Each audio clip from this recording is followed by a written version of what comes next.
भैया खर जोश में छथिन, बिल्कुल जोश में छथिन। वाह रे वाह। सब अच्छा एक बात बताओ, डांस करने अब ये की लाज लगे है नहीं, किसी को नागिन डांस करते हैं। आइए आई बउआ के पीसा जी सब छथिन। कदो छथिन बउआ के पीसा जी? भैया सामने बैसल छथिन, आई शपथ खेरा छथिन, यही संगे नचता। क्या बात, हमरे संगे नचती नचबे करबे। आओ आओ मालवियो सामने में। अभी वो पीसा जी एते सर में थे कोना है क्या मैं देखियो। और हे बरुआ के पीसा जी छथिन, अब पीसी सबके सेहो बजा लियो, किया तो आई है शुभ घड़ी में फिर मौका लगते कि ने एक बार करकरा के थपड़ी हो जाए। और बउआ जी पीसी सबसे सेहो आग्रह जब ने सब बच्चे के खरीद करवा के कोशिश करी। कदे छे बड़वा दीदी अहाँ गुस्सा नहीं ले गेलिए जब कहलिए दीदी नहीं बजबैला। और इनका सब फरमाइश सुनो के देने के गीत मामी सब से हो हेते भाई से कहिए आओ मौसी मामी सब आ जाओ, दीदी की सब आ जाओ, साथ आ जाओ। देखियो इने भेले आबि गेल थे दीदी तुरंत आबि जाओ मौसी मामी सब। अब पीसा जी कहां लिखी देखियो आहिरे बा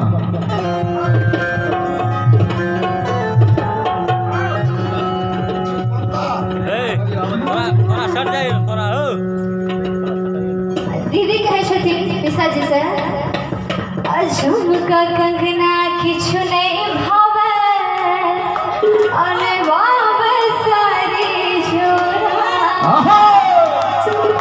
असगर सेज भया मन लाग ढार रे लोरा। अच्छा मजला पीसा जी कहाँ छथिन? अरे सब पीसा जी पीसे के सब एक जाओ कदे छथिन नुका के बैसल छथिन।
ना मन है तो मुख खड़ती कहते पिया भी सरलो थोड़ा ऐना के ना घर वाली बाहर वाले पिया के आली थी एकदम बस में रख देते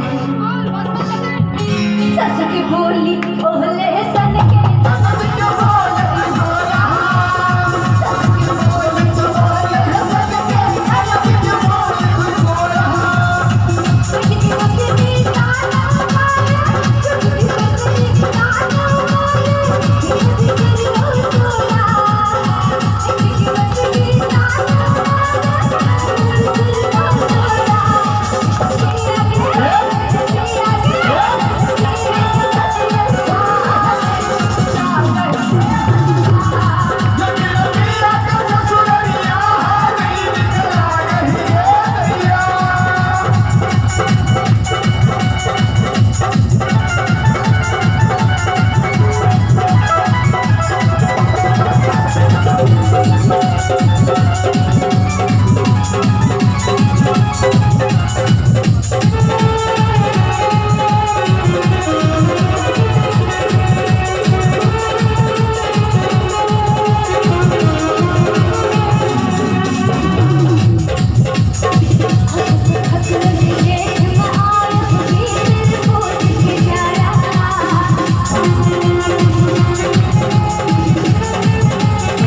बोला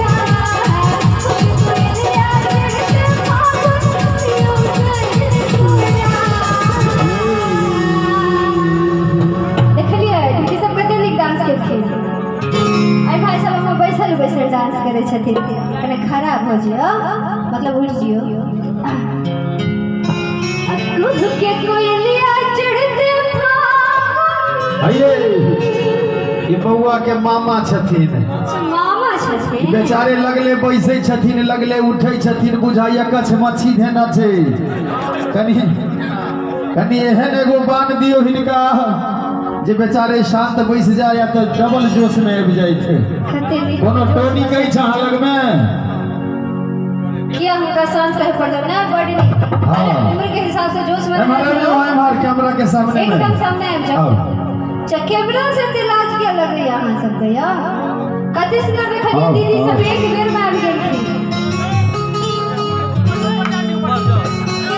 वाह रे वाह आसिन में ठकलक जेठ मायब गई बाबू